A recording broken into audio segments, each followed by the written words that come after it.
Roma pasal yang ke-8 ayat yang ke-7.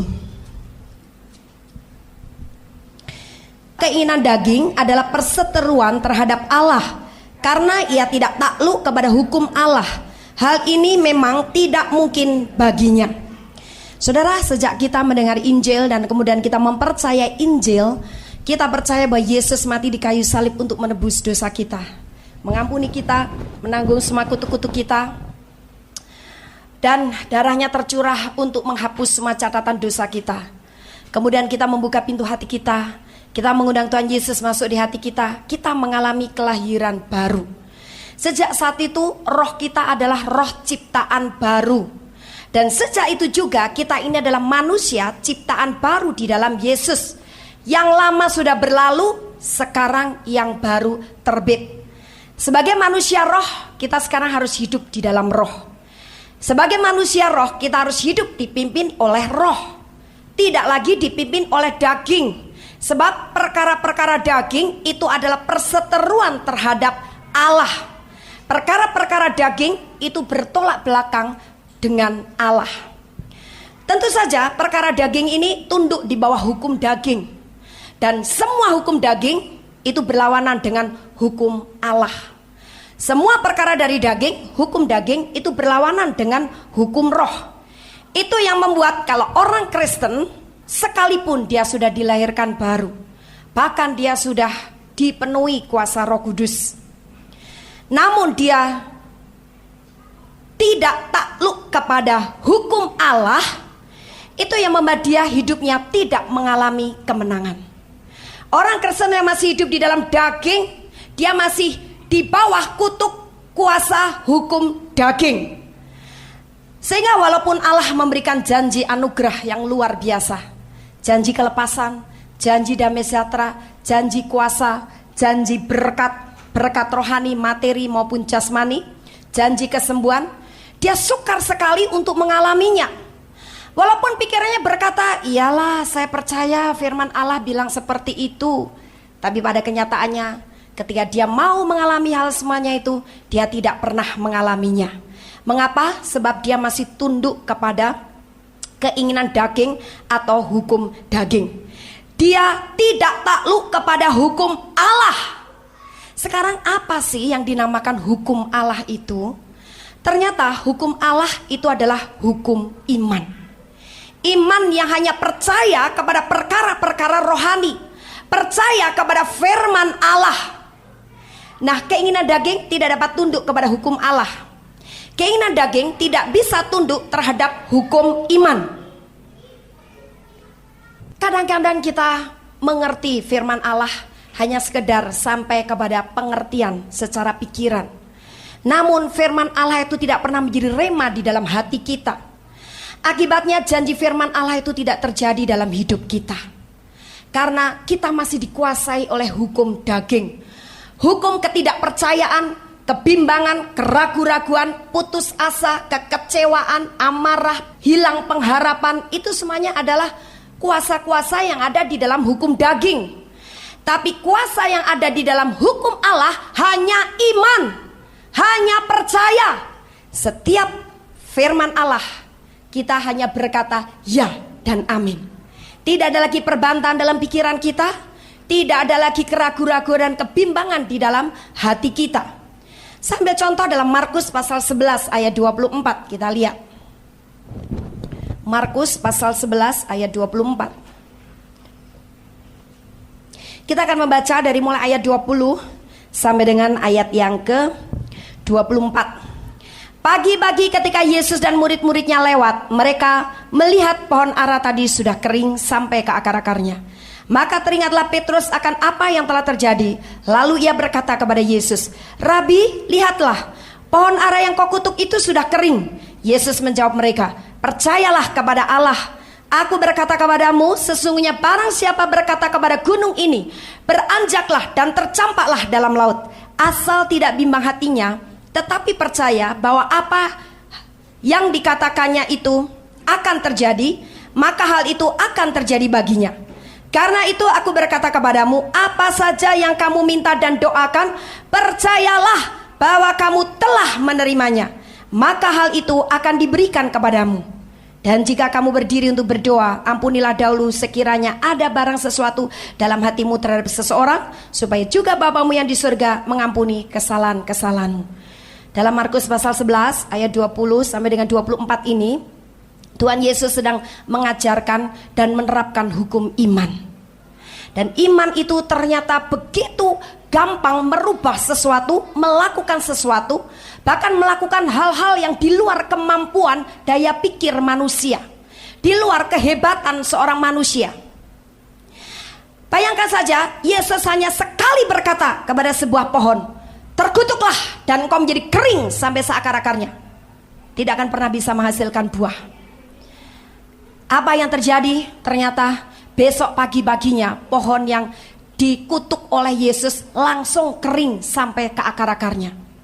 Ini hukum iman sedang berlangsung karena Yesus tidak dikuasai kebimbangan, tidak dikuasai oleh ketidakpercayaan, apalagi bahkan Yesus tidak dikuasai oleh kedegilan hati. Degil hati itu adalah mulutnya bilang percaya, tapi sebetulnya hati tidak percaya. Karena pikiran banyak perbantahan, karena pikiran banyak alasan untuk mempercayai firman Allah, untuk mempercayai kuasa Allah. Itu adalah kedegilan hati. Nah, Yesus bebas dari semuanya itu. Itu sebabnya ketika dia berkata kepada pohon itu menjadi kering sampai seakar-akarnya, terjadilah apa yang dia katakan. Itu yang membuat murid-muridnya terheran-heran. Wah, bukan main. Rabi, pohon yang kemarin kamu kutuk sekarang betul-betul kering sampai seakar-akarnya. Dengan sederhana tapi pasti Yesus mengajar hukum iman itu kepada murid-muridnya, yaitu ayat yang ke-24. Karena itu aku berkata kepadamu, apa saja yang kamu minta dan doakan, percayalah bahwa kamu telah menerimanya. Coba renungkan kata-kata dari kalimat firman Tuhan dalam Markus pasal 11 ayat 24 ini. Yesus tidak mengatakan karena itu aku berkata kepadamu, apa saja yang kamu minta dan doakan, percayalah bahwa kamu akan menerimanya. Yesus tidak berkata seperti itu. Tapi banyak kali konsep dalam pikiran orang-orang Kristen, kalau dia berdoa sesuatu, dia punya iman katanya, tapi imannya adalah dia akan menerima. Padahal Yesus mengatakan hukum iman itu bukan berkata akan, tapi hukum iman itu berkata telah menerimanya. Sekalipun kenyataannya loh, buktinya tanganku belum menerima apa-apa. Saya belum mengalami apa yang saya doakan. Saya belum mengalami kemenangan. Tapi tetap, kalau engkau berpaut hatimu kepada hukum iman, maka yang kelihatannya mustahil, kelihatannya tidak mungkin itu bisa terselesaikan, kelihatannya masalah itu begitu sukar, kelihatannya penyakit itu begitu parah, kelihatannya betul-betul kita sudah menemukan jalan buntu, ternyata dengan sangat gampang itu berubah menjadi satu kemenangan di pihak kita. Tapi sekarang di manakah hati dan pikiran kita berada? Apakah kita mau masuk ke dalam dunia hukum iman, ataukah kita mau tetap hidup di dalam hukum daging? Kalau Anda tetap berkanjang dalam hukum daging, dalam kehidupan sehari-harimu ketika menghadapi masalah, problem dan hidup ini, maka kekalahan yang akan Anda peroleh. Tapi kalau engkau mau memasukkan diri tunduk kepada hukum iman, maka kemenangan demi kemenangan itu akan terjadi dalam hidupmu. Bahkan kemenangan itu kadang-kadang membuat kita sangat terheran-heran. Tuhan, ternyata begitu gampang dan begitu mudah. Dulu saya pikir untuk menyelesaikan masalah ini saya membutuhkan waktu bertahun-tahun. Dulu untuk saya minta supaya suami saya kembali, mungkin suaminya sedang digoda oleh wewe gombel. Ternyata sekarang dalam waktu singkat suami saya bisa dikembalikan kepada saya. Begitu banyak hal yang bisa terjadi dengan gampang sekali kalau apa kita mau menundukkan diri kepada hukum iman. Sudah saatnya sekarang orang Kristen berpindah dari alam hukum daging ke dalam alam hukum iman. Sekarang alam hukum daging itu sudah ditinggalkan jauh-jauh. Sekarang kita harus mempercayai hukum iman. Karena sejak kita dilahirkan baru, sebenarnya kita sudah mempunyai dunia yang baru. Kita dikelilingi oleh masyarakat yang baru. Kita berada di daerah yang baru. Dan daerah itu adalah daerah iman, daerah orang-orang percaya. Daerah itu adalah kerajaan Allah yang menjamin seluruh kehidupan kita. Sekarang kita harus rela meninggalkan daerah yang lama dan kita memasuki dalam daerah yang baru. Kita sekarang harus rela memisahkan diri dari masyarakat dunia daging. Sekarang kita masuk bergabung dengan masyarakat yang tunduk di bawah hukum iman. Banyak orang Kristen berkata bahwa dia punya iman, dia percaya. Buktinya kalau aku tidak percaya sama Tuhan, aku nggak mau tiap hari Minggu datang ke gereja. Aku tidak mau jauh-jauh ikut seminar. Aku tidak mau malam-malam ikut KKR. Aku tidak mau tiap seminggu sekali datang ke persekutuan doa mungkin. Tapi iman itu bukan hanya sekedar perkataan. Hukum iman itu harus betul-betul menguasai alam pikiran kita. Sehingga alam pikiran kita sekarang tidak akan tergoyahkan oleh keadaan apapun yang sedang kita lihat dengan mata jasmani. Katakanlah Anda menghadapi anak yang sakit dan dokter mengatakan, wah penyakit anakmu ini sudah begitu parah. Rasanya ini kamu kirim aja deh ke Singapura. Dan di Singapura pun saya juga tidak menjamin apakah dokter di Singapura itu bisa menyembuhkan penyakit anakmu. Ketika engkau mata dan pikirannya dikuasai dengan apa yang Anda dengar oleh perkataan dokter itu, dan melihat apa yang terjadi secara realita, kenyataan dalam tubuh anakmu, maka tiba-tiba pikiranmu dikuasai oleh ketakutan dan kegentaran. Wah, dokter saja sudah angkat tangan. Kemana lagi saya harus mencari pertolongan? Siapa lagi yang bisa saya andalkan untuk bisa menyembuhkan anak saya? Rasanya tidak mungkin, bahkan dia suruh saya pergi ke Singapura, dia pun juga tak berani menjamin dokter Singapura bisa menyembuhkan anak saya. Jadi gimana akibatnya? Tiap hari Anda merasa gelisah. Tiap hari Anda dihantui oleh ketakutan, kegentaran, sampai engkau stres, tidak bisa tidur. Dan mulailah lambat laun iman Anda bukan hanya mengalami erosi, iman Anda mulai hilang.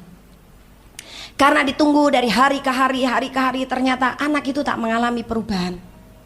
Sebetulnya di mana letak kunci kesalahannya sehingga Anda tak mengalami mujizat buat anak itu? Pikiran Anda belum pindah daerah. Membuang pikiran manusia lama yang masih dikuasai oleh hukum daging, sekarang ganti dengan pikiran manusia baru yang sepenuhnya dikuasai oleh hukum iman. Banyak orang Kristen sayang untuk membuang pikiran manusia lamanya. Karena rasanya ini terlalu normal dan wajar. Memang orang hidup di dunia ini mengalami masalah. Kalau khawatir ya itu sudah semestinya. Di dunia ini memang menghadapi problem. Kalau saya tertekan sudah semestinya. Kalau saya kehilangan sukacita sudah semestinya. Kalau saya gelisah sudah semestinya. Kita terlalu banyak kompromi dengan apa? Tawaran-tawaran yang disediakan oleh setan dan iblis. Dan itu kadang-kadang merasuk pikiran kita sehingga pikiran kita setuju dan kita berpikir, kita berkata itu wajar. Padahal saudara, dalam hukum iman tidak ada ketakutan, tidak ada kebimbangan, tidak ada kegentaran, tidak ada kekhawatiran, tidak ada tekanan.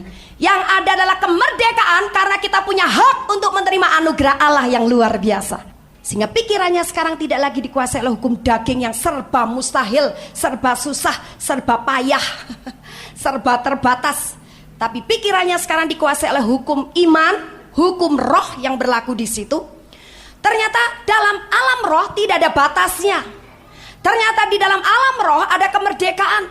Ternyata ketika pikirannya diganti dengan hukum iman, maka sesuatu yang tidak mungkin itu bisa terjadi dalam hidupnya. Nah, saya percaya kalau Anda semuanya bertobat dari pikiran manusia lamanya, sekarang pikirannya ganti dengan pikiran yang dikuasai oleh hukum iman, semua Anda bisa mengalami mujizat. Amin. Semua Anda bisa mengalami penggenapan daripada janji-janji firman Tuhan.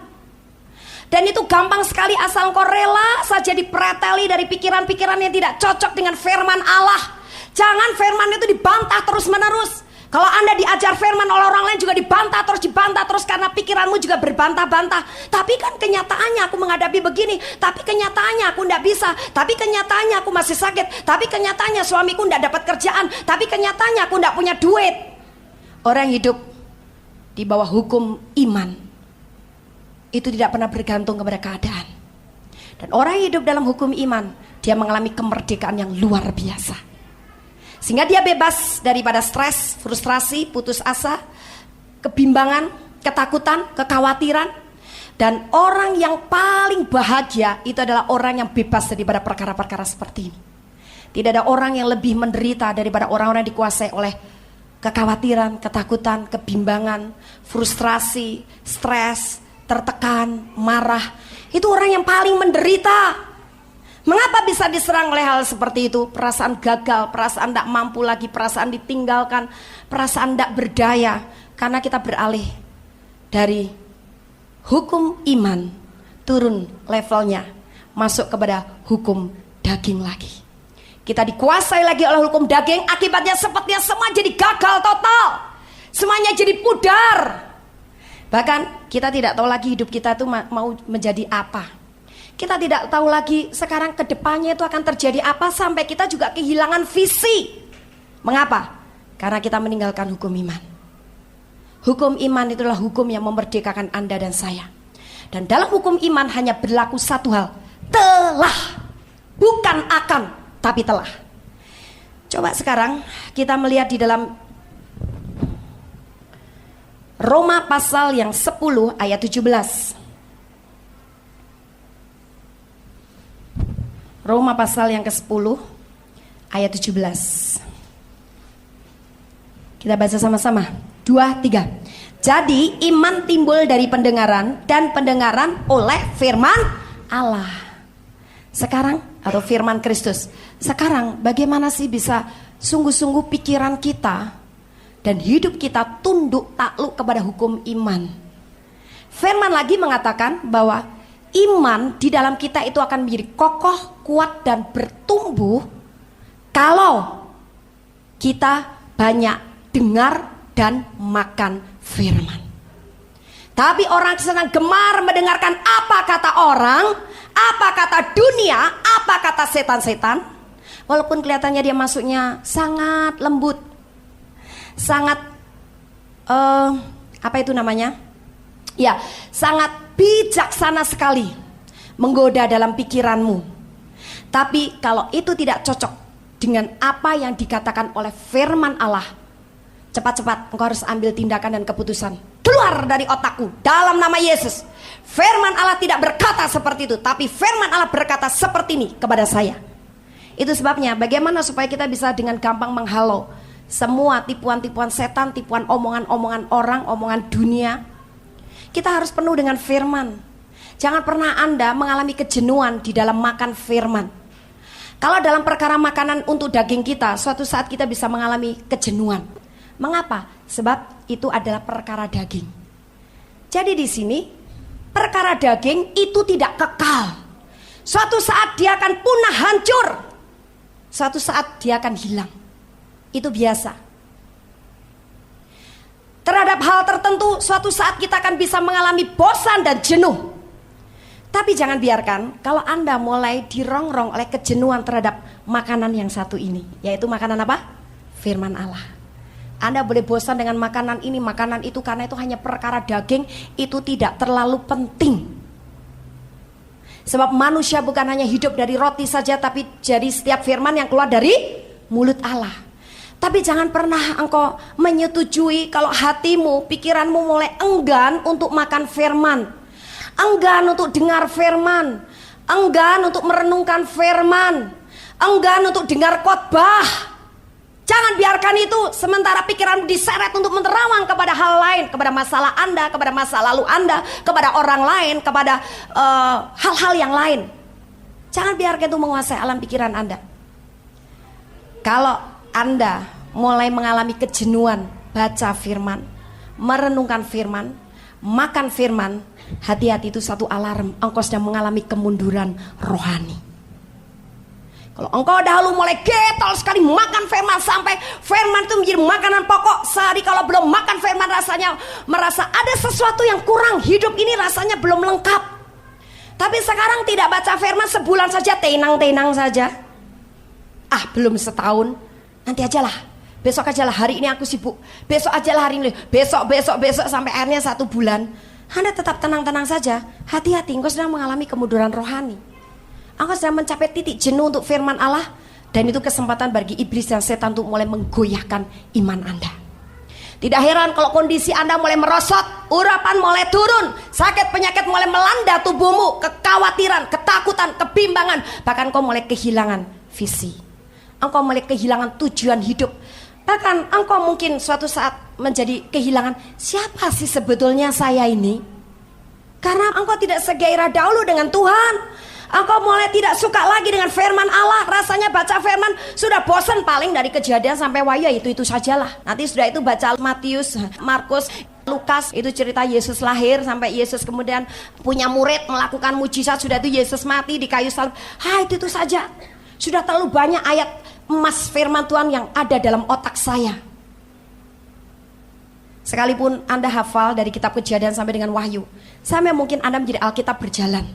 Kalau ada orang tanya, tentang carilah dahulu kerajaan Allah dan kebenarannya, maka segalanya ditambahkan kepadamu, itu di mana ya? Di mana? Wah, Anda langsung jawab, oh tahu saya itu di Matius 6 ayat 33. Waduh, ayat yang ini saya pernah dengar, itu ada di mana? Yohanes, Markus, Lukas, semua kitab Injil disebut. Oh, saya tahu itu ada Lukas pasal sekian, ayat sekian. Wah, Anda jadi Alkitab berjalan. Tapi kalau engkau hanya menjadi Alkitab berjalan, namun sebenarnya kehidupan sehari-harimu tidak lagi makan firman, engkau sedang diambang kemunduran rohani. Engkau harus bertobat. Sebab kalau engkau tidak bertobat, engkau menjadi mangsa dan sasaran empuk untuk setan menggoncangkan iman. Mungkin iman untuk mati ke surga itu belum tergoncang, tapi itu iman-iman yang luar biasa, yang besar, melakukan mujizat, mengalami mujizat dan hal lain. Dulu kalau berdoa, sekali berdoa langsung terjadi. Tapi mengapa sekarang tidak terjadi? Dulu saya kalau menyembuhkan orang sakit sembuh, sekarang kok tidak sembuh? Sakit sendiri aja tidak pernah bisa sembuh. Ini hanya masalah kecil, masalah rumah tangga, suami istri ribut terus. Kok sekarang kenapa sih suami istri ribut terus? Keluarga tidak pernah damai, tidak pernah ada kesehatian. Anda mulai melihat bagaimana setan memanfaatkan kemunduran rohanimu itu, kegersangan, kekeringan rohanimu, karena engkau mulai tidak doyan lagi dengan firman. Engkau mulai jenuh. Engkau mulai rasanya sudah tahu semua tentang firman Tuhan. Ada banyak begitu orang Kristen yang merasa dirinya begitu tahu tentang semua firman. Sampai ya firman, kalau ada buku rohani aja lah, buka ketika ada kesaksian yang menarik baru dibaca, sudah itu ditaruh. Kalau ada hamba Tuhan yang hebat dipakai, wah bukan main dia khotbahnya, cari dengar, kalau sudah itu sudah. Tapi Alkitab tidak pernah dibuka, apalagi makan isinya. Hati-hati saudara, setan gampang sekali untuk menipu kita. Bagaimana dia berusaha untuk mengrong iman kita. Pelan-pelan kita ditarik kepada hukum dunia lagi. Kenikmatan dunia, masalah, problem, diri sendiri, sibuk dengan diri sendiri, sibuk dengan omongan orang, sibuk dengan situasi dan kondisi yang terjadi di depan mata kita. Itu semuanya cara iblis untuk merampas perhatianmu kepada Allah dan firman-Nya. Cara iblis untuk merongrong imanmu kepada Allah dan firman-Nya. Itu sebabnya sekali kita sekarang pindah daerah, tinggal di dalam alam kerajaan Allah, kita punya hukum yang baru. Kita mau tidak mau harus menundukkan diri kepada hukum yang baru, yaitu hukum iman. Tanpa kita mau menaklukkan diri kepada hukum iman, Anda akan binasa. Sekalipun kau menamakan dirinya menjadi orang Kristen. Yesaya 55 ayat yang ke-11. Demikianlah firmanku yang keluar dari mulutku, ia tidak akan kembali kepadaku dengan sia-sia. Tetapi ia akan melaksanakan apa yang ku kehendaki dan akan berhasil dalam apa yang kusuruhkan kepadanya. Dahulu ketika kita membaca ayat firman Tuhan ini, yang menarik perhatian kita pasti hanya 2 ayat di atas. Demikianlah firmanku yang keluar dari mulutku, ia tidak akan kembali kepadaku dengan sia-sia. Tapi ternyata 2 ayat di bawahnya itu punya peranan penting untuk iman kita. Coba kita renungkan 2 ayat di bawahnya ya. Tetapi ia akan melaksanakan apa yang ku kehendaki dan akan berhasil dalam apa yang kusuruhkan kepadanya. Berarti firman Allah itu adalah dutanya Allah. Berarti firman Allah itu adalah utusannya Allah. Bagaimana Anda bisa tunduk kepada hukum iman kalau Anda menolak utusannya? Bagaimana Anda bisa menikmati semua kekayaan dan berkat rezeki dari satu negara kalau engkau tidak mau tunduk kepada hukum dalam negara itu? Ketahuilah, sejak kita dilahirkan baru, kita sekarang punya negara yang baru. Kita menjadi warga negara kerajaan Allah, di mana di situ ada hukum baru yang harus kita izinkan menguasai hidup kita. Selama kita mendudukkan diri kepada hukum dunia, hukum baru tidak punya manfaat apa-apa dalam hidup Anda. Hukum baru tidak punya kekuatan apa-apa untuk melakukan sesuatu kepada Anda. Hukum baru tidak punya kuasa apa-apa dalam hidup Anda.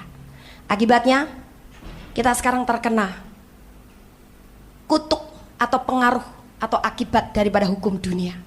Orang dunia akhirnya hidup menderita, orang dunia akhirnya sakit, orang dunia akhirnya stres, orang dunia akhirnya miskin, berkekurangan, orang dunia akhirnya nipu, orang dunia akhirnya nyuri, orang dunia akhirnya mabok-mabok, orang dunia akhirnya jadi duniawi sekali, jatuh bangun di dalam dosa karena dia tunduk dalam hukum dunia. Hukum daging, hukum dunia itu hukum daging. Nah, kalau kita sekarang sudah punya hukum yang baru, hukum roh yang memerdekakan, yaitu hukum iman, kita turun level, mendudukkan diri lagi kepada hukum daging. Bukankah kita akan terkena akibat yang sama seperti orang dunia? Kita akan bisa kena sakit lagi, kita akan bisa kena stres lagi, kita akan bisa kena marah lagi, tertolak lagi, kecewa lagi, kita akan mengalami kekalahan lagi, bahkan mungkin kita jatuh bangun di dalam dosa. Kita akan mengalami kekurangan lagi, kita akan mengalami kemiskinan, kegagalan, dan sebagainya. Firman Allah itu adalah utusannya Allah. Dan bahkan firman itu adalah Allah sendiri. Jangan pernah Anda jenuh-jenuhnya dan bosan terhadap firman Allah. Sekalipun kita membaca satu ayat berulang kali, tapi di kesempatan yang lain Roh Kudus bisa memberikan pengertian yang lain. Roh Kudus bisa memberikan pengertian dari ayat yang sama yang sudah berulang kali kita baca, kita terima, kita makan, kita ingat. Hal-hal yang baru seperti ayat ini sebetulnya saya juga sudah berulang kali membacanya. Saya juga percaya Anda. Tapi tiba-tiba saja ketika saya mempersiapkan firman Tuhan ini, khotbah ini, Tuhan berbicara lain. Buat 2 ayat di bawahnya. Itu sangat meneguhkan kita bahwa makan firman itu bukan satu perbuatan yang sia-sia, tapi itu adalah tindakan yang nyata, yang positif untuk kehidupan iman kita sendiri. Nah, dengan demikian, kalau kita sekarang penuh dengan firman karena makan firman terus, apa yang terjadi? Maka kita akan punya iman yang selalu berbicara mengenai hasil akhir. Orang Kristen yang punya iman karena dia tunduk kepada hukum iman, percaya kepada firman Allah, dia selalu berkata hasil akhir dari masalah yang dia hadapi. Dia tidak akan mengatakan apa yang sedang dia alami. Dia tidak mengatakan apa yang sedang dia rasa. Dia tidak akan mengatakan apa yang sedang dia lihat, tapi hasil akhir daripada masalah itu. Saya ambil contoh sekarang, Yesaya 53. Ini ayat yang sangat populer, tapi biar Anda semakin mendapat rema dari ayat ini. Ayat yang kelima. Tetapi dia tertikam oleh karena pemberontakan kita. Dia diremukkan oleh karena kejahatan kita. Ganjaran yang mendatangkan keselamatan bagi kita ditimpakan kepadanya, dan oleh bilur-bilurnya kita menjadi sembuh. Dalam perjanjian baru, ayat firman Tuhan ini ditegaskan lebih gamblang lagi. 1 Petrus 2 ayat 24. Ia sendiri telah memikul dosa kita di dalam tubuhnya di kayu salib, supaya kita yang telah mati terhadap dosa hidup untuk kebenaran. Oleh bilur-bilurnya kamu telah sembuh. Ini adalah perkataan orang yang punya iman. Selalu telah, selalu sudah. Bukan akan, bukan berharap, bukan memohon-mohon, tapi dia akan berkata telah, dia akan berkata sudah. Oleh bilur-bilurnya saya sudah sembuh. Oleh bilur-bilurnya saya telah sembuh. Iblis berusaha untuk engkau lepas, keluar daripada pendudukan dirimu terhadap hukum iman, dengan memasukkan pikiran mana kamu sembuh. Kenyataannya kaki kamu masih sakit. Kenyataannya kepalamu masih pusing. Kenyataannya rumah tanggamu masih berantakan. Nah, ini adalah hukum daging. Siapa yang melakukan hukum daging? Setan dan iblis. Di dalam kerajaan Allah sebetulnya hanya ada 2 kelompok orang Kristen. Orang Kristen punya iman dan orang Kristen yang munafik. Bilang punya iman tapi sebetulnya tidak punya iman. Terbukti semua janji firman Tuhan Dia tidak bisa mengalaminya. Karena apa? Ada kebimbangan, ada keraguan-raguan, dan pikirannya, mulutnya selalu ngomong apa yang dia lihat, apa yang dia rasa, apa yang sedang terjadi. Tapi kelompok orang Kristen punya iman, dia selalu berkata telah, dan apa yang terjadi, tiba-tiba seluruh surga dengan segala fasilitasnya mendukung kesembuhan di dalam tubuh Anda. Nah, jadi perkataan itu sangat penting bagi orang-orang beriman. Bagaimana hidup Anda, keluarga Anda, rumah tangga Anda, pelayanan Anda, pekerjaan Anda, tubuh Anda, kesuksesan Anda, atau mungkin kegagalan dan hal lain-lain ditentukan oleh perkataan Anda. Sekarang tergantung perkataanmu mau perkataan iman atau perkataan orang tidak beriman. Kalau saya bilang ada orang Kristen munafik, jangan sakit hati. Sebenarnya orang Kristen yang imannya tidak bulat sepenuhnya, hanya percaya kepada firman Allah, tidak ada perbantahan sedikit pun, itu adalah orang yang beriman. Tapi kalau masih ada perbantahan, itu namanya orang Kristen munafik. Katanya percaya, tapi banyak perbantahan, banyak alasan dalam pikirannya. Kebimbangan itu juga menandakan orang itu tidak punya iman. Nah, jadi sekarang iman yang ada dalam kita selalu akan membuat mulut kita terbuka untuk mengatakan telah. Sekalipun gigi smooth, tapi mulut Anda bisa berkata haleluya, oleh bilur-bilur Yesus gigiku telah sembuh smooth. Makin Anda bilang telah sembuh, tiba-tiba cekut, tiba-tiba kok malah cekutnya sekarang 4 kali, tadi cuma 1 kali. Makin bilang telah, cekutnya bukan hanya 4 kali, sekarang 6 kali. Tapi biarin, tetap bilang telah sembuh. Sekarang ngotot-ngototan sama setan dan iblis yang berusaha memasukkan rasa sakit itu di gigimu atau di bagian tubuhmu yang lain. Tapi kalau engkau tetap bertahan, aku telah sembuh, siapa yang kalah? Setan dan iblis. Setan dan iblis itu paling takut sama firman Allah. Itu sebabnya orang Kristen yang penuh dengan firman, hidup dalam firman, tunduk kepada firman, berarti dia tunduk kepada hukum iman. Itu orang Kristen yang paling ditakuti oleh setan-setan. Orang Kristen yang paling membuat setan-setan gentar dan kabur dari hidupnya. Jadi sekarang kita harus mendudukkan diri kepada hukum iman.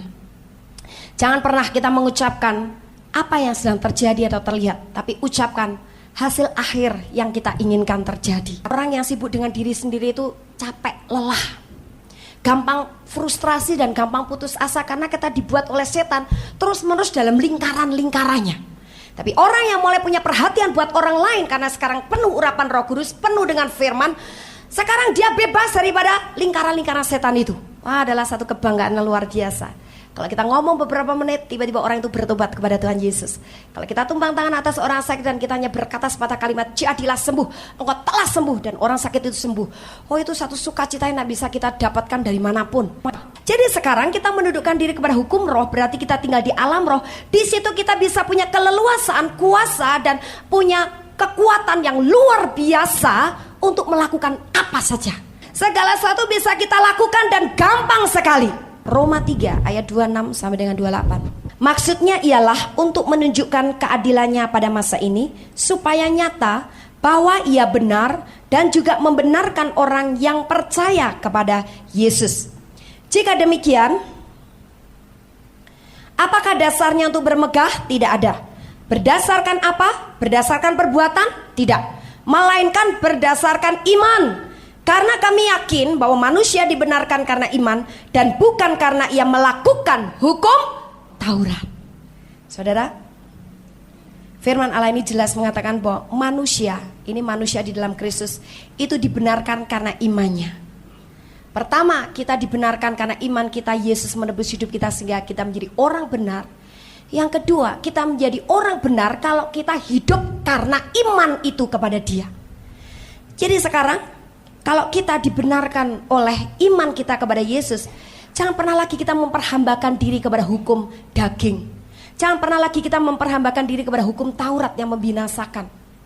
Tapi kita sekarang biar mengalami kemerdekaan dan menikmati anugerah Allah di dalam hukum roh. Karena dalam hukum roh itu ada hukum iman yang menjamin hidup Anda, menjamin kesehatan Anda, menjamin kemakmuran Anda, menjamin Anda punya kuasa dan urapan luar biasa, menjamin segala sesuatu yang berlimpah-limpah. Karena Yesus berkata, aku datang untuk memberimu hidup, hidup dalam segala kelimpahan.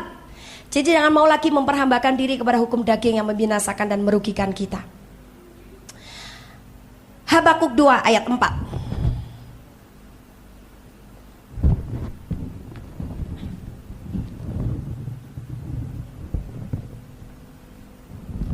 Sesungguhnya orang yang membusungkan dada tidak lurus hatinya, tetapi orang yang benar itu akan hidup oleh percayanya. Ini menggambarkan orang yang sombong, mengandalkan kekuatan sendiri, mengandalkan kepandaiannya, mengandalkan kemampuannya. Itu orang itu tidak lurus hatinya, hatinya tidak tulus. Kapan orang itu dikatakan tulus dan lurus hatinya, sehingga dia menjadi orang benar? Kalau dia hidup karena imannya kepada Tuhan, kalau dia hidup karena imannya kepada setiap firman Allah, maka engkau menjadi orang yang sangat tulus. Engkau menjadi orang yang benar di matanya Allah. Apa saja sekarang hadapi dengan iman. Sekalipun kelihatannya mungkin Anda seperti merasa dirugikan oleh orang lain, tapi hadapi dengan iman, maka Tuhan akan berdiri di pihak kita. Orang merasa seperti dia dibela oleh Tuhan ketika ada serangan-serangan tertentu, karena dia tidak menghadapi dengan iman, tapi dia menghadapi dengan perasaan, dia menghadapi dengan emosi, dia menghadapi dengan kekuatan daging. Hanya dia lelah menghadapi serangan itu. Akibatnya betul-betul dia kena serangan setan. Saudara, berapa kali pelayanan yang saya bina, yang kami rintis, setan berusaha untuk menghancurkan, setan berusaha untuk memporak-porandakan, setan berusaha untuk memecah belah. Tapi saya tetap hidup kepada iman. Saya percaya apa yang sedang kami lakukan ini semuanya adalah visinya Tuhan. Ini adalah perintah Tuhan, kami hanya melakukannya. Tenang-tenang saja, saya siap ada hal-hal yang seperti itu. Malah kadang-kadang saya jatuh kasihan untuk orang-orang yang mau dipakai oleh setan mengadu domba, menghasut, memecah belah. Kadang-kadang saya malah kasihan. Apa yang terjadi? Tidak lama lagi Tuhan pasti melakukan pembelaan. Dan betul, tidak usah diukur dari segi waktu. Kadang-kadang dalam waktu sekejap, Tuhan menyatakan kebenaran di pihak kita. Jadi jangan pernah undur kalau engkau memang benar hidup di dalam iman. Bahkan sekalipun kau menghadapi problem yang kelihatannya sangat merugikan engkau. Saudara, saya pernah bersaksi dalam satu kebaktian. Saya berkhotbah, dan dalam khotbah itu selesai khotbah saya panggil orang-orang, siapa yang mau maju didoakan. Banyak orang maju, hampir semua yang hadir dalam kebaktian itu pada maju. Tentu saja para pelayan Tuhan sibuk untuk ngurusin jadi catcher orang-orang yang maju itu, karena ada yang roboh, ada yang manifestasi, ada yang nangis ya. Pada waktu saya mau khotbah, saya taruh tas saya di kursi, dan ketika selesai berkhotbah acara-acara itu, saatnya acara untuk persembahan. Ketika saya mau duduk, loh, tas saya sudah kemana? Ini tas Alkitab saya masih tergeletak di kursi yang sama, tapi tas saya sudah tidak ada. Saya cari kemana, betul, tas saya sudah terlempar beberapa kursi ke belakang, di belakang sana. Tapi tidak terlalu belakang, kira-kira 4 kursi dari depan. Saya duduk paling depan. Tiba saya merasa, wah, itu dompetnya jangan-jangan jadi kosong itu. Karena tiba-tiba terlempar ke sana. Akhirnya saya ambil itu tas. Betul, saudara, saya bawa 200.000 lebih berapa rupiah. Rupiahnya ini anak kembalian bayar tol. Saya tidak ingat berapa rupiah yang tersisa, tapi di situ yang 50-an itu 4 biji. Waktu saya buka bersih sampai ribuan-ribuannya. Waduh, ini betul-betul pembersih nih orangnya. Sampai ribuan aja disikat habis. Berarti ada yang ngambil. Waduh, saya malu sekali nggak bisa masuk persembahan. Saya bisik-bisik pada seorang pengerja, aduh, saya nggak bisa masuk persembahan ini. Dompetku jadi kosong. Saya bilang, oh ya. Tapi pelayan Tuhan ini, dia sudah tahu, wah ini duitnya hilang ini. Saya bilang, oke, jangan ribut dulu. Saya nggak mau suasana kebaktian itu terganggu oleh hal-hal seperti itu. Jadi saya bilang, tenang aja. Terus selesai itu kami doa penutup bersama-sama, dan saya bilang, ya saya sih bukan masalah, justru saya bersyukur. Yang hilang itu uang saya. Mereka belum tahu sebetulnya arahnya kemana nih omongan saya. Oke lah, saya punya iman. Tuhan, aku hilang 200.000, engkau mengganti 20 juta. Tiba-tiba aja nyeplok 20 juta gitu.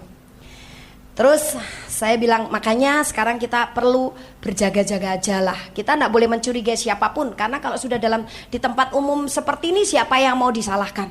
Kita juga nggak ngelihat dengan mata kepala kita sendiri. Nah, apa yang terjadi, saudara? Tidak sampai 3 hari, 2,5 hari, betul-betul iman saya mengatakan, aku tidak akan buntung, namun aku untung. Apa yang saya katakan dari 200.000 jadi 20 juta, betul-betul saya terima. Haleluya. Nah, ini namanya iman menghadapi masalah. Kalau pada saat itu terus saya nangis, waduh Tuhan, 200.000, aduh sayang, siapa, ayo kita cari. Wah, saya marah dan saya kemudian, waduh kok 200.000 hilang. Tapi saya kemudian menjadi kecewa, bahkan mungkin saya jadi nggak senang, saya kesel, saya jengkel, saya tidak menghadapi dengan iman, betul-betul saya buntung. Tapi karena saya menghadapi dengan iman, oke, 200.000 hilang, aku anggap itu, aku menabur dengan iman, aku akan menuai 20 juta. Persis 20 juta, memang yang berapa ribu itu enggak saya hitung. Itu enggak masuk dalam kalkulasi otak saya, yang saya hitung cuma 200.000. Itu sebabnya saya bilang 20 juta, betul-betul jadi kenyataan. Nah saudara, jadi kalau kita hidup dalam hukum iman, semua jadi serba gampang. Amin. Kalau semua orang Kristen hidup dalam hukum iman, tidak ada orang Kristen stres, tidak ada orang Kristen merasa dirugikan, tidak ada orang Kristen sakit-sakitan, tidak ada orang Kristen sampai frustrasi dan kecewa berat dengan Tuhan. Sekarang Roma 1 ayat 17. Sebab di dalamnya nyata kebenaran Allah yang bertolak dari iman dan memimpin kepada iman. Seperti ada tertulis, orang benar akan hidup oleh iman. Kalau Anda orang benar, Anda harus hidup di dalam iman. Untuk apa saja. Jangan hidup di dalam kekhawatiran dan ketidakpastian. Galatia 3 ayat 11.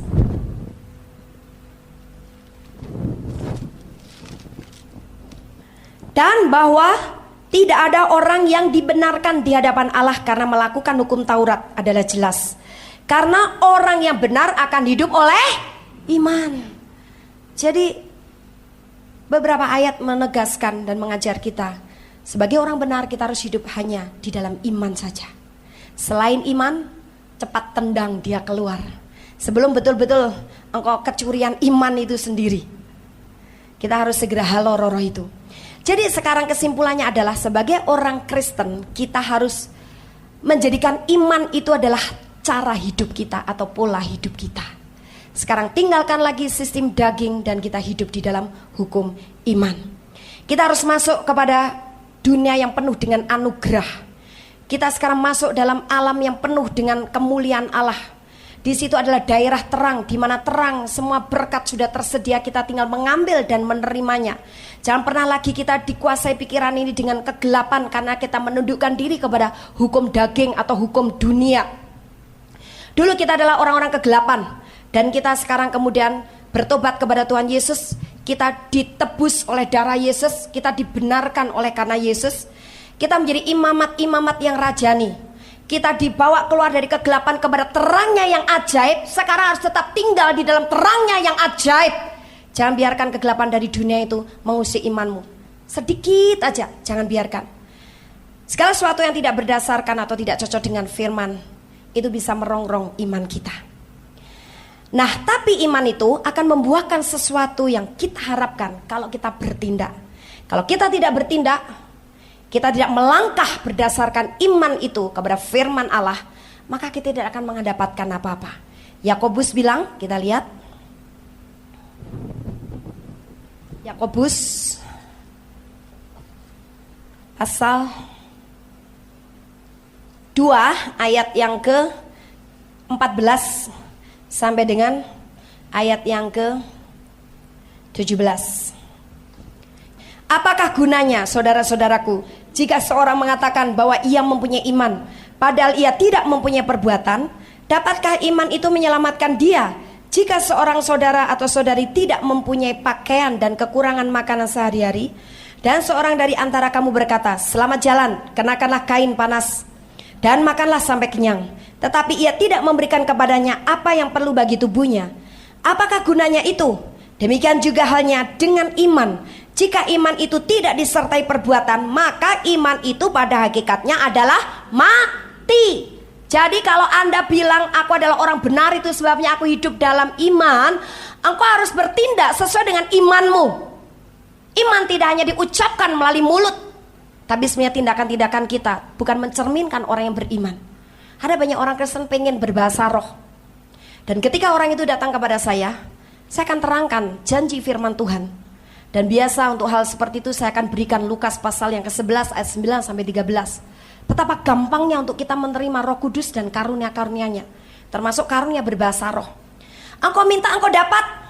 Karena anak dunia saja kalau datang kepada bapaknya minta ikan, pasti bapaknya memberi ikan. Tidak akan mungkin memberikan ular. Kalau anaknya minta telur, pasti diberi telur. Tidak akan mungkin bapaknya memberikan kalajengking. Yesus sendiri yang berkata, selebihnya, kalau bapak dunia yang jahat saja tahu memberi permintaan anaknya, apalagi bapakmu di surga. Kalau kamu minta Roh Kudus, kamu terima Roh Kudus, atau bapak di surga memberimu Roh Kudus. Sekarang kalau kamu minta bahasa roh, kamu terima bahasa roh enggak? Oh ya, terima, percaya. Oke, kalau begitu, kalau Anda sudah berdoa minta bahasa roh, Anda sudah dapat. Sekarang Anda harus bertindak sesuai dengan imanmu yang mengatakan engkau sudah dapat bahasa roh. Nah, bagaimana tindakan kita sesuai dengan iman tentang bahasa roh itu? Mulut mulai dibuka berkata-kata. Tapi banyak orang Kristen walaupun jelaskan begini, ketika saya suruh angkat tangan, ayo kita sekarang menyembah dalam bahasa roh, diem aja. Orang itu tetap begitu kencengnya mulutnya dikatupkannya. Padahal dia bilang, aku percaya dah, memang firman Allah, dia baca sendiri berkata seperti itu. Jadi saya tinggal mengucapkan ya, tinggal mengucapkan. Coba sekarang ucapan saja, apa saja, enggak usah dipikirin.